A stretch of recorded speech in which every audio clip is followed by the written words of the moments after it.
Find your way here. Find your way here. Find your way here. To a community of people guided by the wisdom of a goddess and the spirit of a warrior. At UNC Greensboro, we transform lives every day. Every day. On campus, in our hometown, our home state, and around the world. Start with excellence. Find your passion, your purpose, your inspiration here. Through research and teaching, scholarship and service. Competing for championships and seizing our moments. We welcome every Spartan, just as they are, just as we are.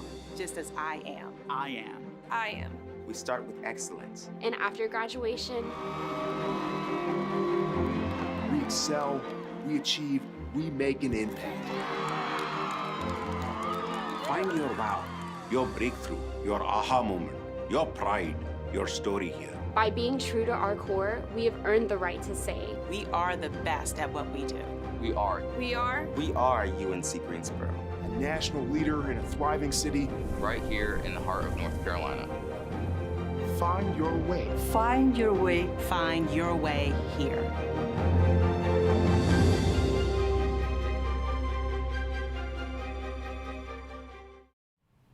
Good evening, everyone. Thank you so much for joining us for Talks with a G. We are so glad to have you here this evening. My name is Trey. No, you are not watching Dawson's Creek, despite what my hair may tell you. This is Talks with a G, where we are learning all about academics today. We are learning how learning works at UNC Greensboro, because we have got that down to a science, and I think we're pretty good at it. Today, we are joined by an expert panel of people who are happy and very, very helpful and very excited to share with you their stories and their experiences, so that way we can help you learn how to learn well. So let's go ahead and introduce our panelists. Let's start with the person who is in the square right next to me. That person is Heaven Rogers. So Heaven, tell us who you are and what you do here at UNCG. Hi, everyone. My name is Heaven Rogers. I'm a second-year master's student in the Student Affairs Administration and Higher Education program here at UNCG. My primary position is Group Tour Coordinator for the Office of Undergraduate Admissions, but I also serve as the Academic Advising Intern for Ashby and Strong Residential College. I'm also an alum of UNCG and an alum of Ashby Residential College. Very nice. Thank you so much, Heaven. The person who is in the other square right next to me, that is April Judge. April, tell us who you are and what you do here. Hi, everyone. Thank you for joining us today. My name is April Judge, and I'm an academic advisor and lecturer here within the Bryan School of Business and Economics, within the Bryan Undergraduate Student Services Advising Office. I have been here for about 8 years now here in the Bryan School specifically, but I'm also a UNCG graduate, so I'm very excited to be here with you today. Very nice. Thank you, April. The person who is in the square right below you, that is Lee Phillips. Lee, who are you? What do you do? Hello, I'm Lee Phillips. I am the Director of Undergraduate Research here at UNCG, and the office that I get to help oversee is the Undergraduate Research Scholarship and Creativity Office, which is part of the University Teaching and Learning Commons. Thank you. All right, and Jackie, that is the square right beside Lee. Jackie, you might show up as Jacqueline on screen, but you are Jackie or Jacqueline either way. But tell us who you are and what you do here. Good evening, everyone, and welcome. Yes, my name is Jacqueline Dozier. I am Director for Student Success in the School of Education. I'm also Teacher Licensure Officer for the campus. Just a little bit about our office. We have scholarships, we have student organizations, we have advising, we have teacher licensure review and policy, and School of Education scholarships. Very nice. Thank you, Jacqueline. All right, and the person right beside Jacqueline, that is Vi. Vi, tell us who you are and you're a student, so tell us what you're studying. Hi, everyone. My name is Viola Munoz. I also go by Vi. I am a sophomore physics major at UNCG, and I've been here for about a couple of years. And I also do research at the Joint School of Nanoscience and Nanoengineering, and I work primarily with nanomaterials, so 2D nanomaterials like graphene and stuff. Very nice. Vi, I can already tell that you are a whole lot more qualified than me to talk about anything scientific. I got a degree in film, so I can talk to you all day about movies, but you know your stuff. All right, so the last square, but certainly not the least square, that is Dr. Omar Ali. Omar, tell us who you are and what you do here. Oh, you're muted. Sorry about that. There you Hi, go. Trey. Thanks. Thank you so much. It's nice to be here. So my name is Omar Ali. I'm Dean of Lloyd International Honors College. And we have about 1,000 students that come from all the different backgrounds, all the majors. And one of the things that we really emphasize is sort of trying to cultivate our students holistically to think of themselves as global citizens. And so our students study abroad. We have a lot of sort of international focus in our course offerings. And it's a great place to do experiential learning. So we'll be talking more about that soon. Very nice. Omar, I want to be cognizant of your time with us because you do have to head out just a little bit early. So you mentioned experiential learning, and I think that's one of the things that UNC Greensboro is really, really good at, and the Lloyd International Honors College especially. So some of the methods of learning that the International Honors College uses is the experiential learning and also learning through play. So why is that important, and how does that work? Well, it's a great question, Trey. I mean, I think that we all start off by learning through play as children. And we all start off as scientists who want to explore things, and we're curious. We're musicians, we're philosophers, we're all these things. And in some way, at a certain point, we're told not to stop playing and get serious and get to work. And yet the most revolutionary thing that we do is play. That is, that we are both who we are, but we also perform stuff that we're not yet. But it's in that sort of that dialectic in sort of being who you are, but stretching, that we become new things. We become language speakers, we become walkers, we become, I don't know, all the things that we are as human beings. So we really take this methodology of using play and infuse it into the different things that we do, whether it's our honors seminars, it's our workshops that we do. We do something called Monday Play, where we just open improvisation. And I think that all of my colleagues here do this kind of thing in their various areas, that they try new performances, if you will, whether it's the performance of a scientist like Vise does, or what Dr. Phillips does as a geologist. And at a certain point, he was the director of this, but he didn't know exactly what that meant, so he had to kind of figure that out. And we all have to figure out our jobs. And so there's a moment where you kind of are like kind of faking it until you become it. I certainly felt like that as a dean. And I remember the first day I stood in front of a class to teach, I felt like a total fraud, but then I sort of just performed. I put on a tie and I was like, this is what you're supposed to do. And so you become these things by trying it and playing with it. So we emphasize experiential learning by doing. So we emphasize working with faculty members very closely. Something that we have is a culture of care on our campus, and we really value that close faculty-student relationship. It's a great place to develop those kinds of professional relationships, to do work, not just in the classroom, but in your research labs or in the field, summer work that you might do with your faculty member. And we try to set up our students well so that when they go to their first interview for internships or a job, they're well prepared. So that's part of what we do in Lloyd International Honors College, as part of what we do on our campus as a whole. Very nice. I love the thought that we play what we are and what we are not yet. And that really is, I think, very profound. I'm going to write that down one day. So one of the things about UNCG that is also very closely tied to the International Honors College are the residential colleges. And I have a little bit of experience with a residential college. I was in Ashby, which is the best, but I might be a little bit biased. And one of my good friends and also fellow panelist is an advisor within the Ashby and other residential colleges as well. So Heaven, give us a little bit of an idea of what the residential colleges are and how they approach advising and learning within that living and learning context.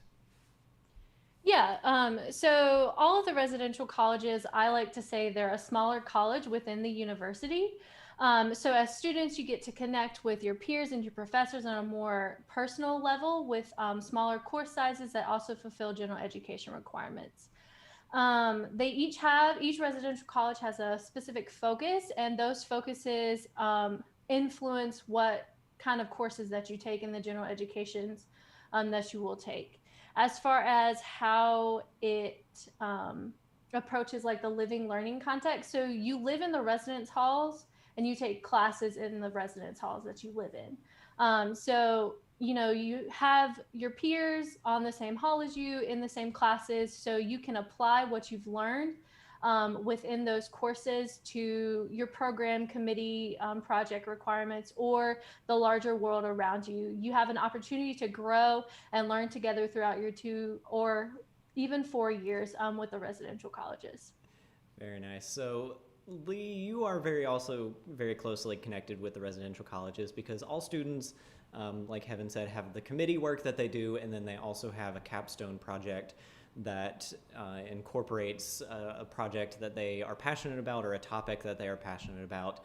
And as director of the Undergraduate Research and Scholarship and Creativity Office, I think I got that name right, how does UNCG approach undergraduate research? Thanks, Trey. So, as Dr. Ali mentioned, the experiential aspects of learning, I like his learning through play. I always call it practice. I mean, it's a different way of looking at it. We practice, and I talk about practicing all the time. I don't know what I'm practicing for, but one day it'll come in handy, I can assure you. And learning through research is a really incredible way to be engaged and to practice learning. And not only do we practice learning, but we also are in the act of creating new knowledge. And as we create new knowledge, then we develop a deeper and more meaningful understanding of the process that goes into the development of such understanding, as well as the whole transferable aspects of that process and those processes. So at UNCG, we have very traditional approaches to student involvement in research, wherein an individual student works with a faculty member and they do a very prescribed research project, which is normally the idea of the faculty member. Another area that our students get to engage in learning through doing is with the capstone, the mini capstone experiences within the residential colleges, wherein, as you stated quite eloquently, the students do more research on something that they're passionate about, and develop the skills of information literacy. What is that? What information you can trust, and how you're going to get out of it, what you need to get out of it, how you boil down to the essence of what's there, and then synthesize it with other bits of information. And we have numerous faculty, wonderful faculty and dedicated instructors and teachers on campus who embed research into the coursework, wherein there's a project that we don't know the answer to yet, but you're going to take ownership of a portion of that and help develop the understanding and help enrich your learning outcomes, as well as enhancing the greater body of knowledge going forward. So there's a few examples of what we do here at UNCG with respect to learning through research. And it prepares you, I apologize, I'm a grandstand for just a second, but it prepares you for things that are so important. Of course, being successful in college is important. That's your job number one when you're here.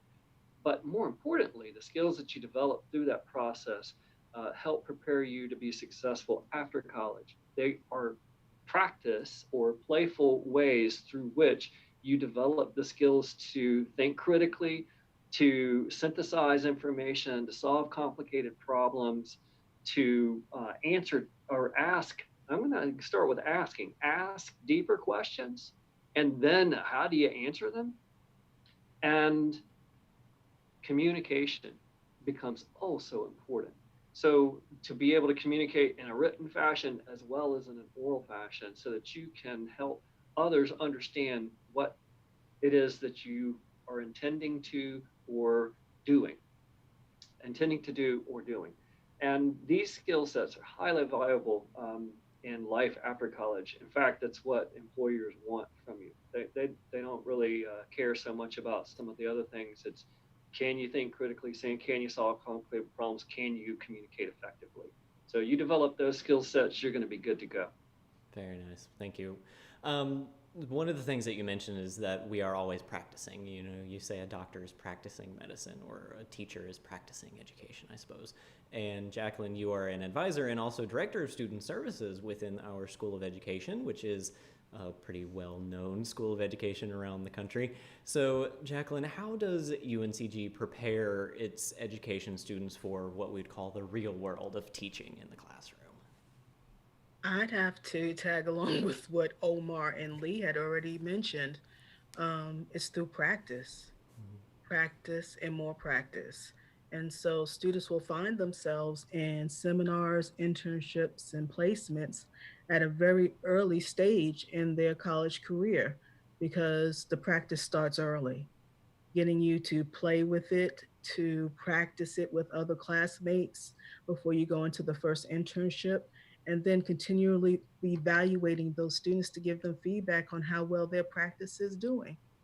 Um, Also realizing that there's always some consistent issues for the classroom, whether it's with the family or the student learning, but also bringing into play the new research on what's going on with children and their learning, kindergarten through 12th grade, and what's going on with families so that they're prepared for um, that critical decision and making wise choices, never coming to judgment, never making a quick and snap decision, but really putting some critical thought into how they're going to have that discussion with the family, the parent, how they're going to handle the student for classroom management purposes or give them some extra time so that they can learn the necessary materials. So I would have to say the same thing. It's through continuous practice and us evaluating the students as they move along.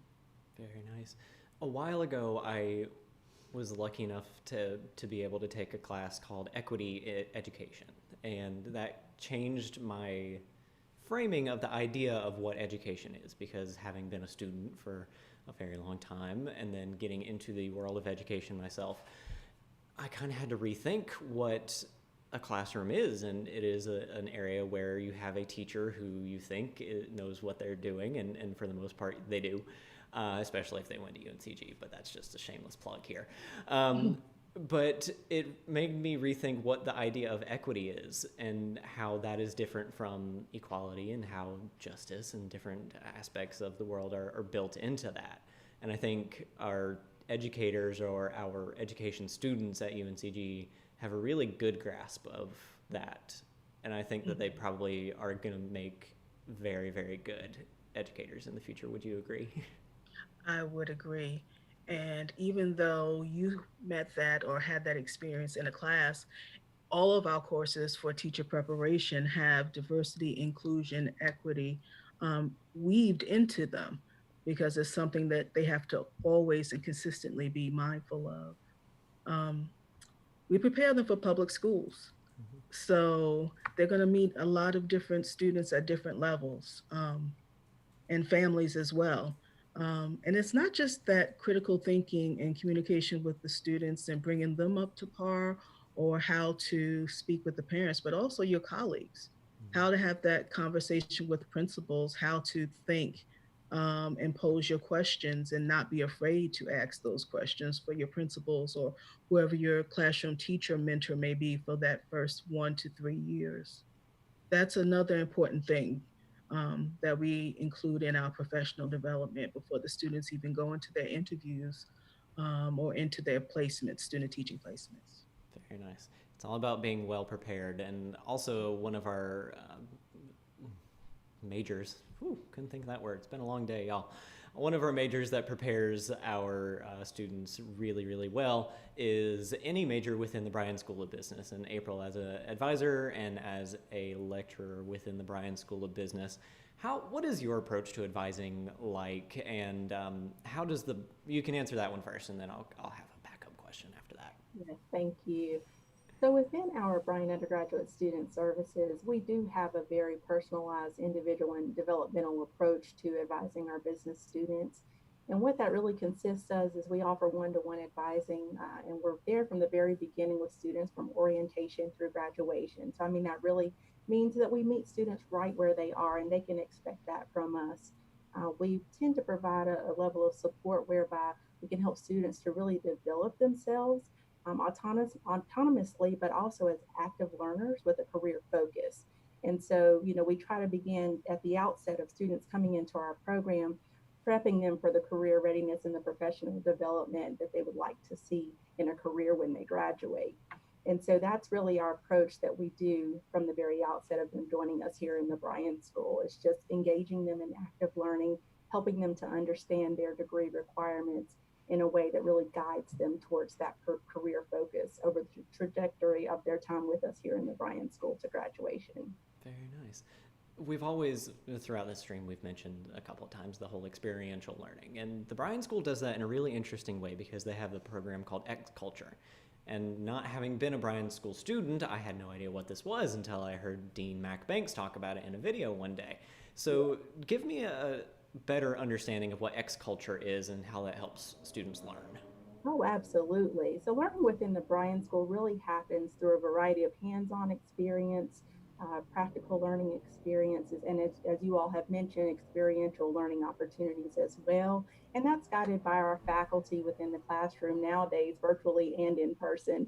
And so the X Culture project in particular is one unique example of that, where all of the students within our business core curriculum will engage in this X Culture project, which is essentially an international business project where students are partnered together with students from other countries together into global business teams virtually, and they work together on a business plan for multinational companies. And through that group work, students have the opportunity to have a designated role in that project, and they're working collaboratively with all of the students to complete it and gain just that firsthand experiential international business collaboration experience. Now, really what makes this a unique experience is that students have the opportunity really to study, to interact, to manage, and deliver a business plan while working across time zones, cultural differences, and other unique differences while they're managing this business project. And if you don't mind, if I could add a couple of others, Trey, here, we also in the business school engage in our senior capstone project, which is very common across majors, but ours is sort of directly applicable in the sense also that our students are put together in groups and business teams, working with local businesses and companies in the area to enhance a particular business policy or strategy.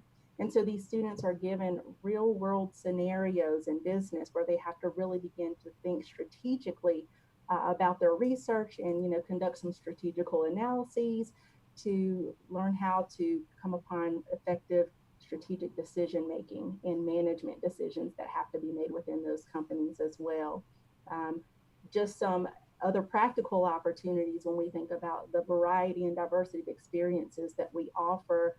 Our consumer apparel and retail studies majors, entrepreneurship majors, and sustainable tourism and hospitality students also have either an internship or practical work experience where students are expected to actually go out in the field and work in their industries to gain that experience that helps them to be more marketable upon graduation.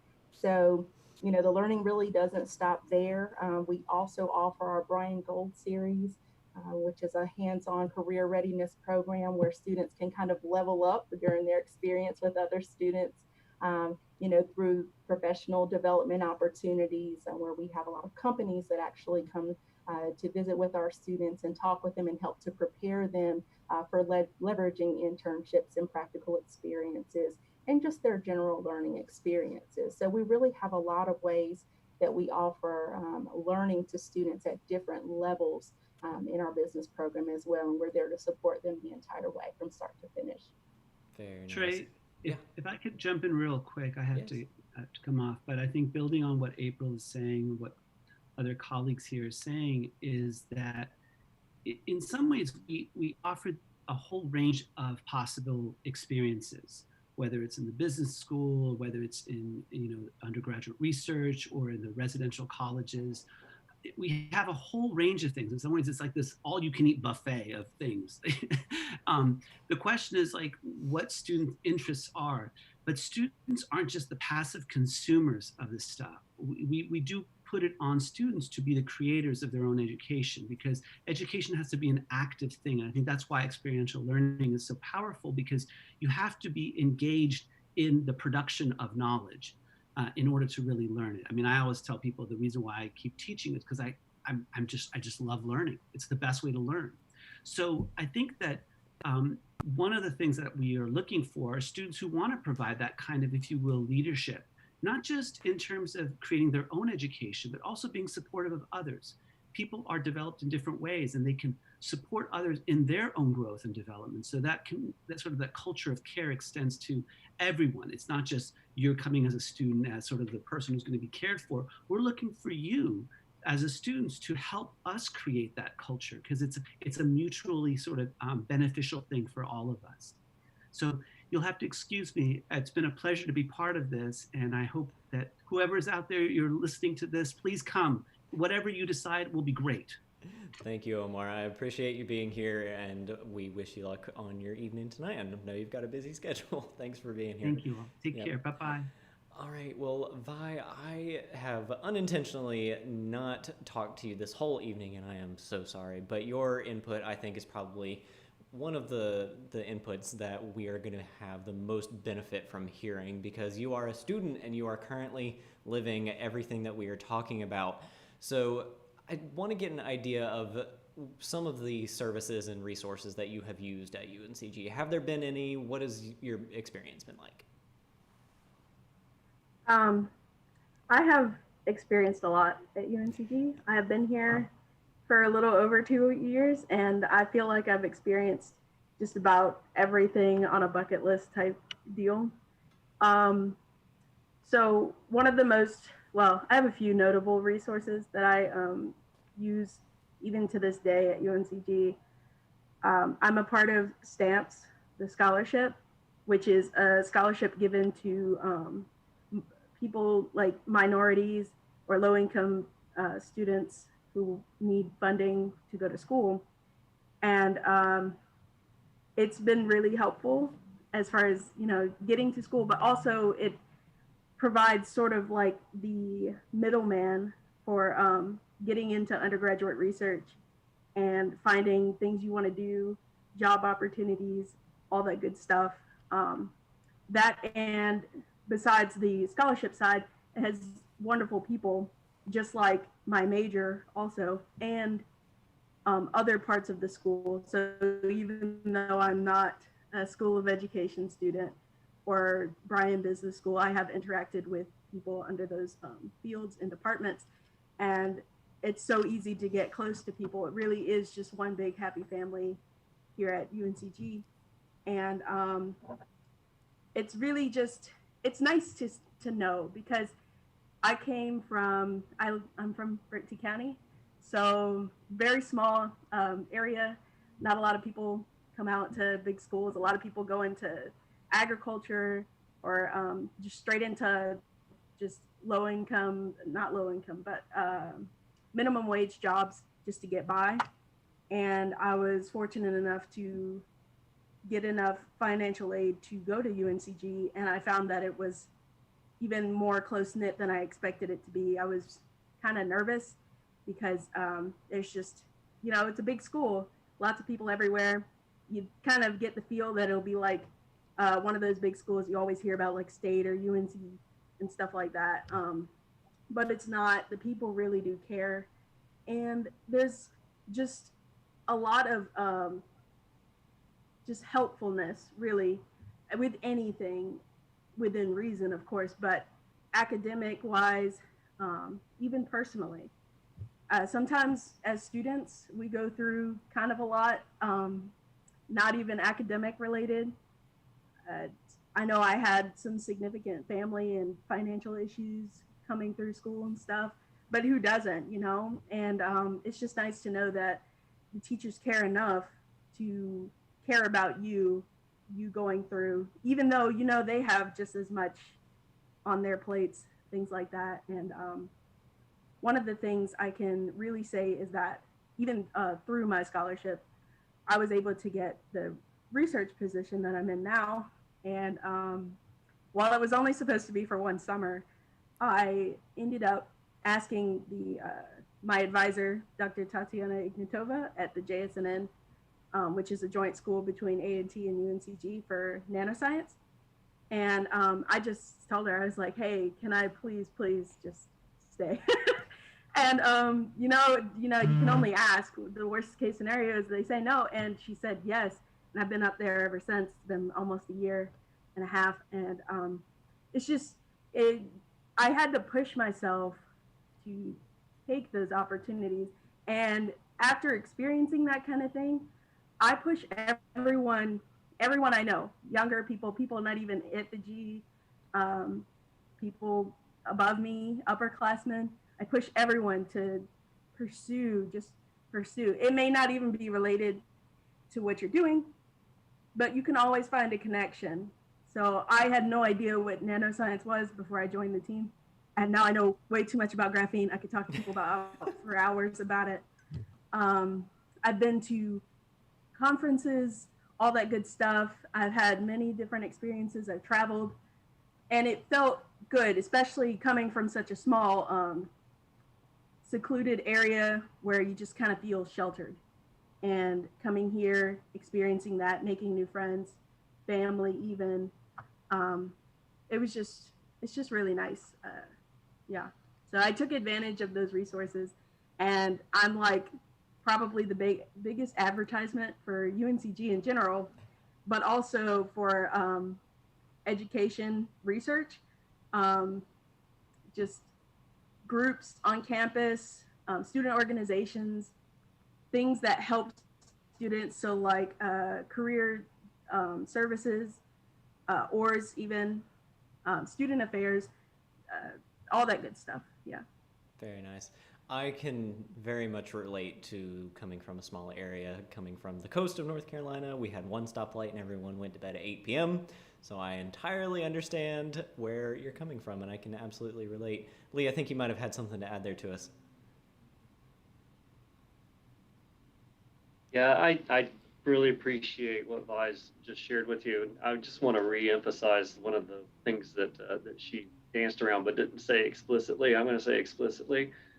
She has made relationships. She's established relationships with faculty members and staff members that have been able to help guide her now, but will also continue to help guide her for, at least into the early part of her career.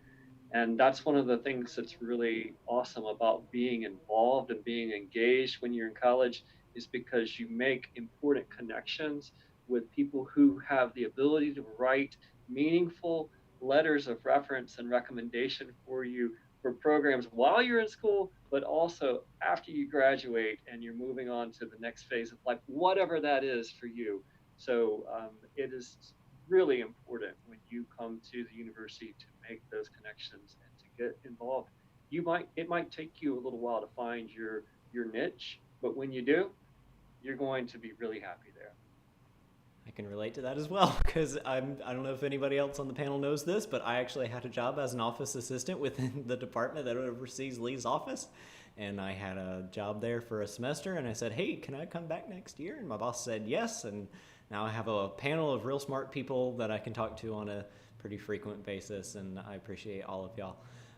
So we do have one question here from our viewers, and it looks like it could be an admissions question, so I might be able to handle this one.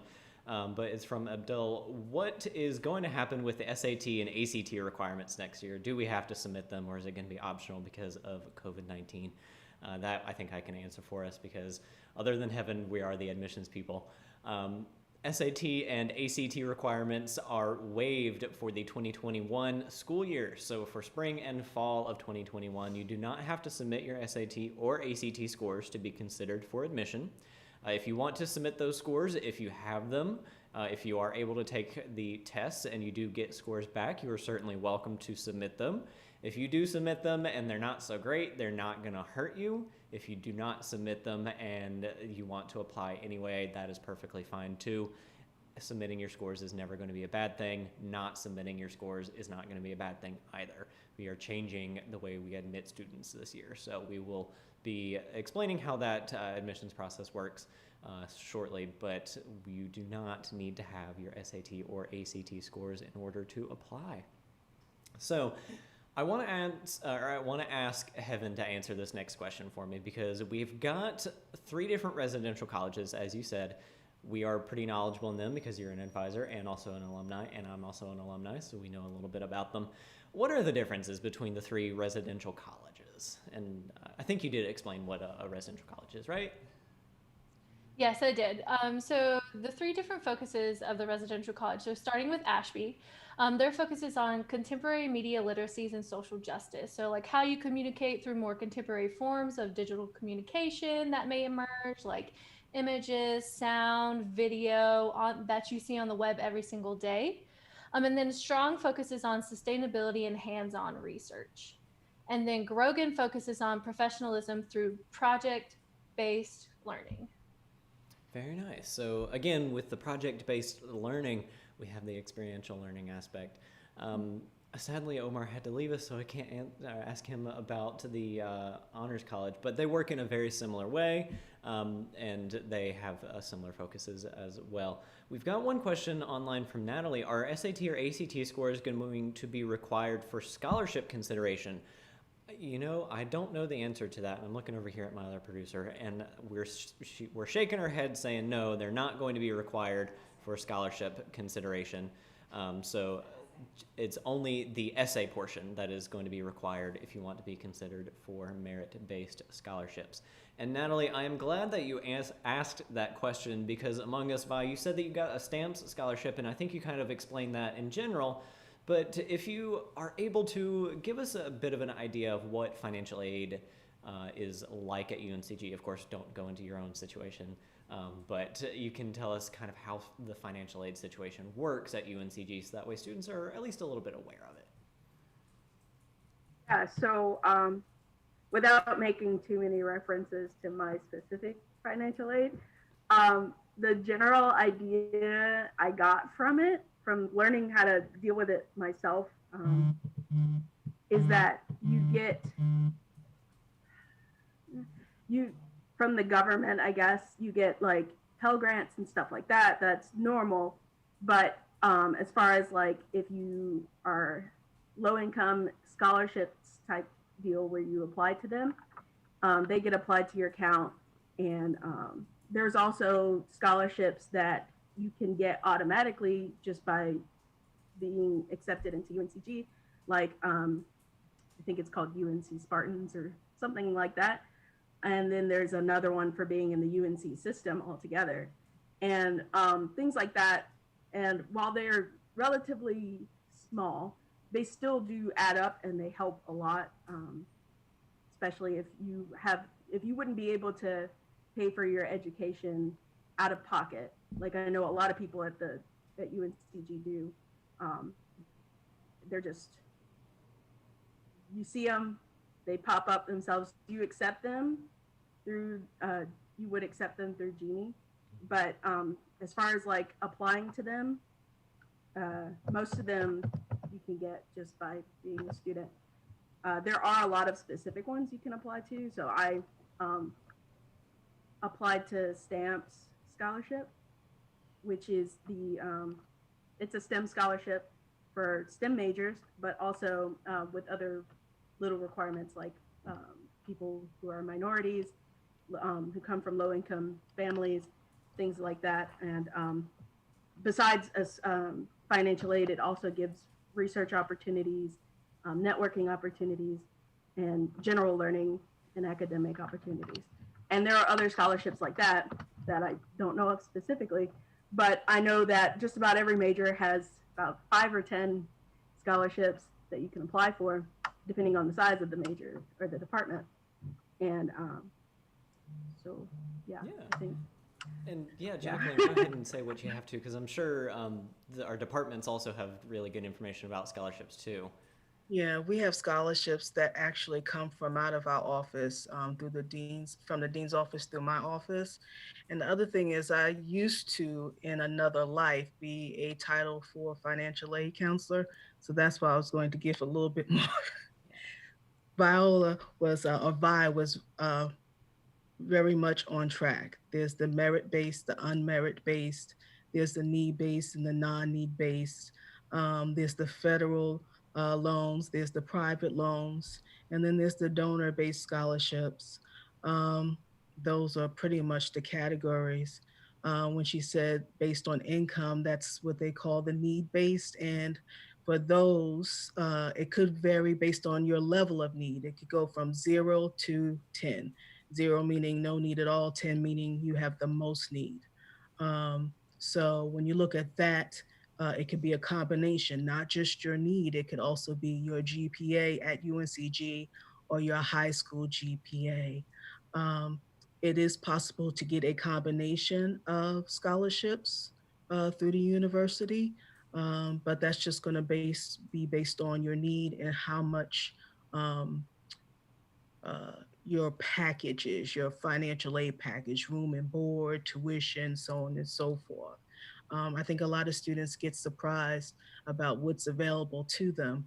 When Vi was talking about the scholarship system at UNCG, it's S3. So you'll see a symbol that looks like an S and a 3 beside it. That's the Spartan Scholarship System, SSS, S3.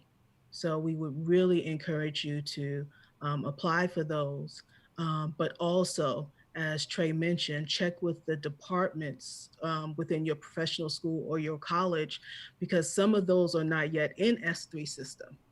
Okay, so it's really important to check with your dean's office, I would say, to be certain, your dean's office or your advising office in your particular college or professional school, as well as the financial aid office.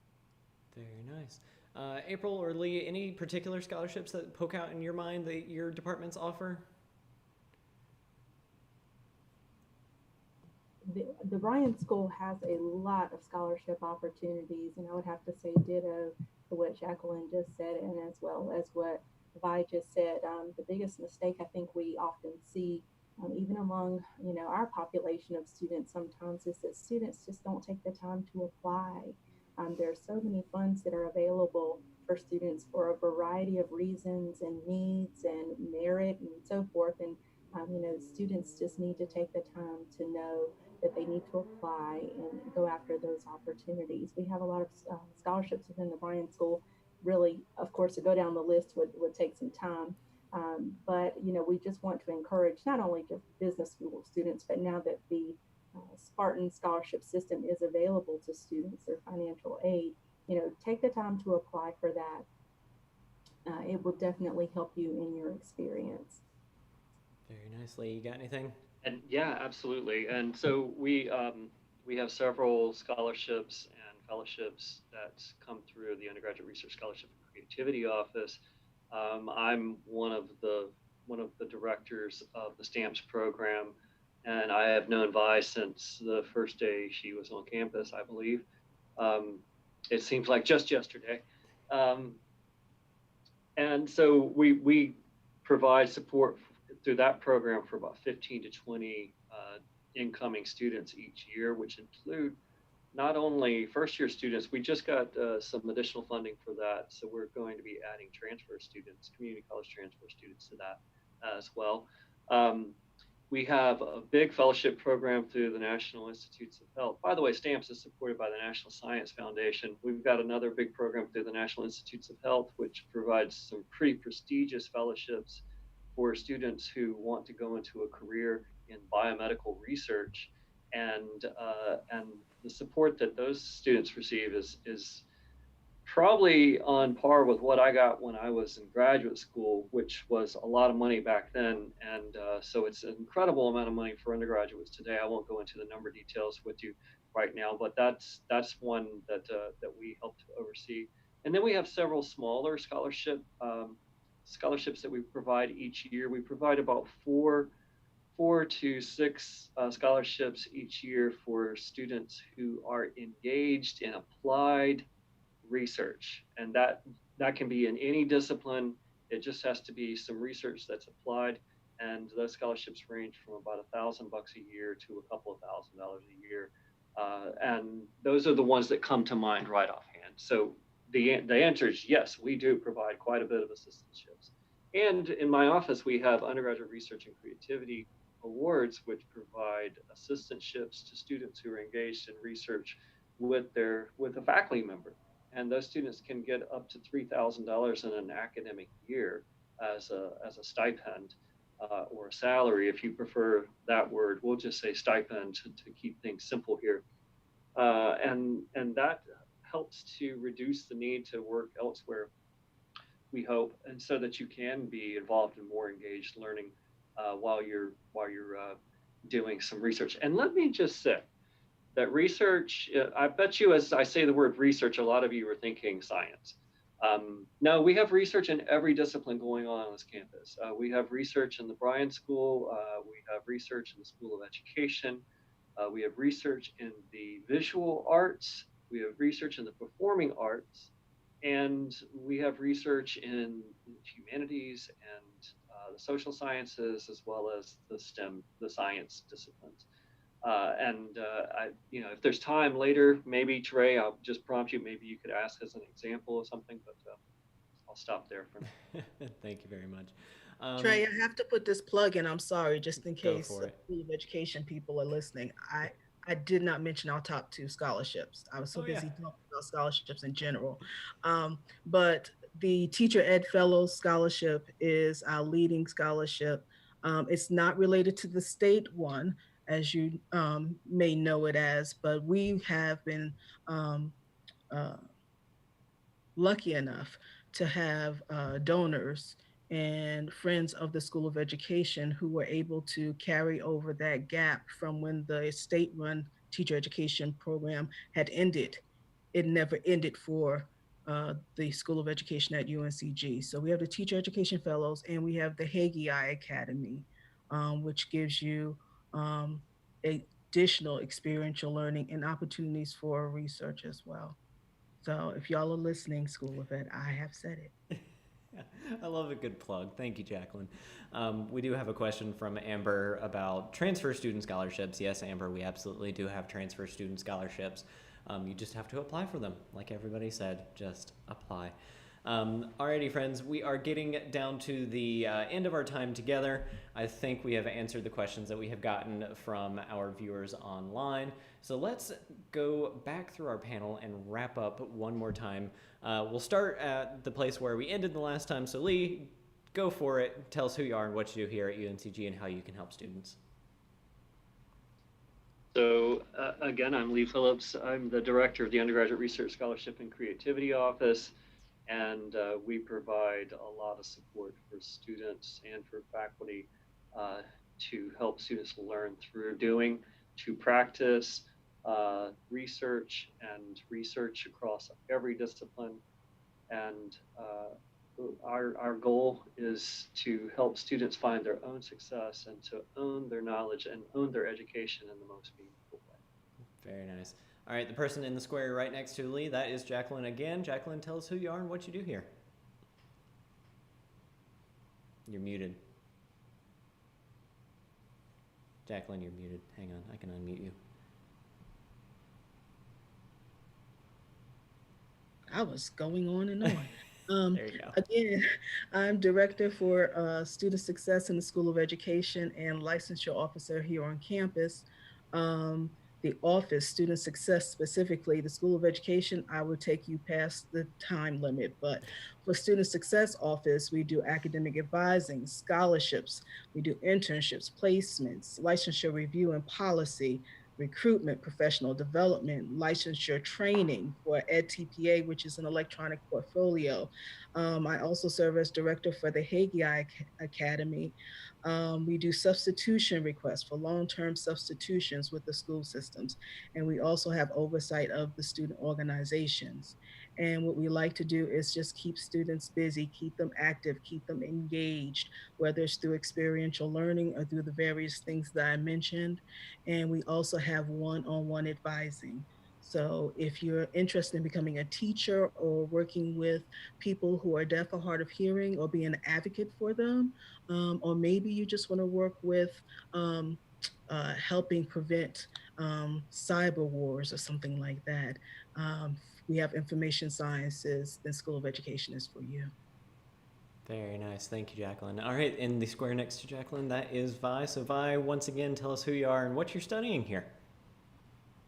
Hi, again, I'm Vi, and I am a physics major, and I'm also an IT minor.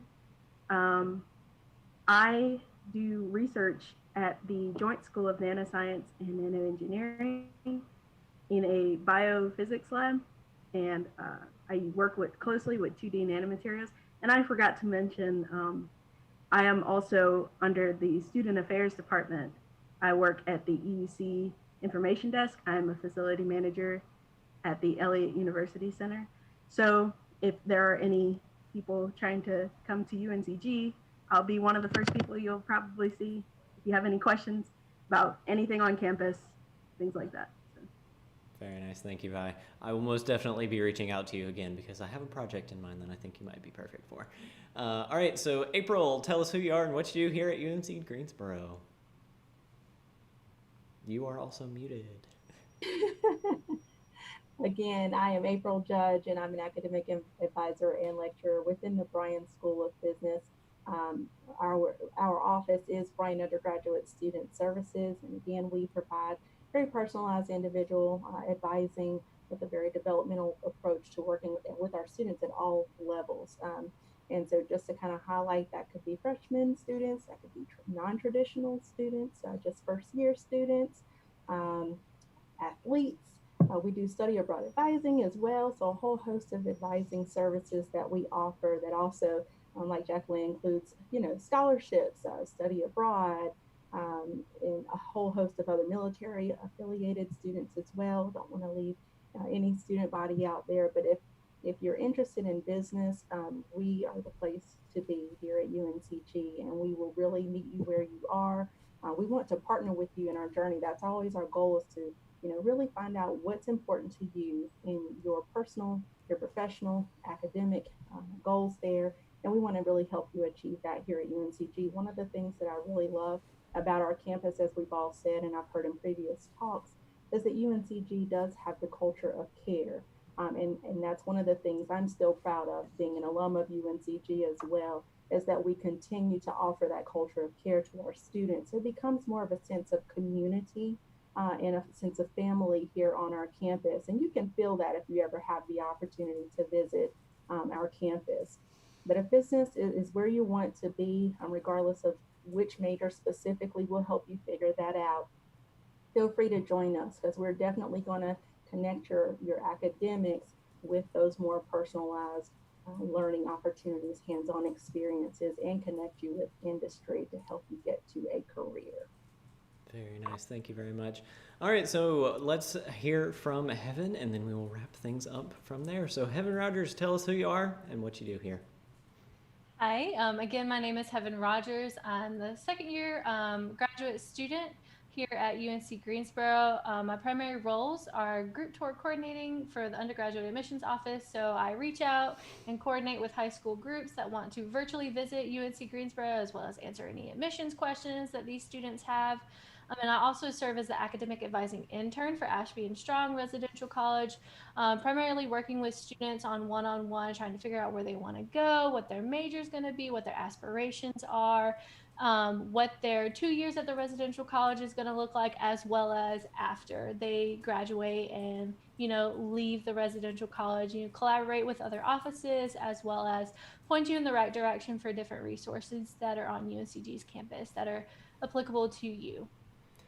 Very nice. All right, well, thank you so much for joining us. I am going to do just a lightning round of the final questions that came in from our viewers while we were all doing our wrap-ups. One is, what is the recruitment going to be like for people that are coming out of high school? Well, you can go talk to your high school counselor, because we will absolutely be visiting your school, especially if you're in North Carolina. Or you can always give us a call here at the admissions office, or you can send us a text, and we will be happy to talk with you about how the admissions process works. about the culture of care at UNC Greensboro, about academics or anything like that. We are also going to be doing all of these live events within the next couple of months. We've got streams planned out through December, and we will have more coming up in the new year as well. It's weird to say the new year. We're still in March, but we will be having more streams coming up soon. And then we also have another question from Emily. Are we having virtual events or fairs for anything or for future students? We absolutely are. So if you want to join us, go check out our website. You can also go talk to your high school counselor again, because they would be able to help you out. If you're not in high school, go talk to your advisor within your community college. You can always give us a text. Our number to text is 336-770-2431, or you can give us a call. We are in the office able to help you out. That number is 336-334-5243. Thank you again so much for joining us. Oh, we got one more from Kyra. What is the average GPA to get in UNC Greensboro? Well, this is the average. It is not the requirement. I will say it again. This is the average. This is not the requirement, but our average admitted student GPA for the past year was a 3.6 for a first-year student. Again, average. If you are above or below that, we will potentially accept you. Just give us a call, and we'll be happy to help you out. Thank you again so much for joining us tonight. I am not Dawson Leary. My name is Trey Ricks. I am so glad that we were able to help you out tonight, and we will see you again soon. Bye.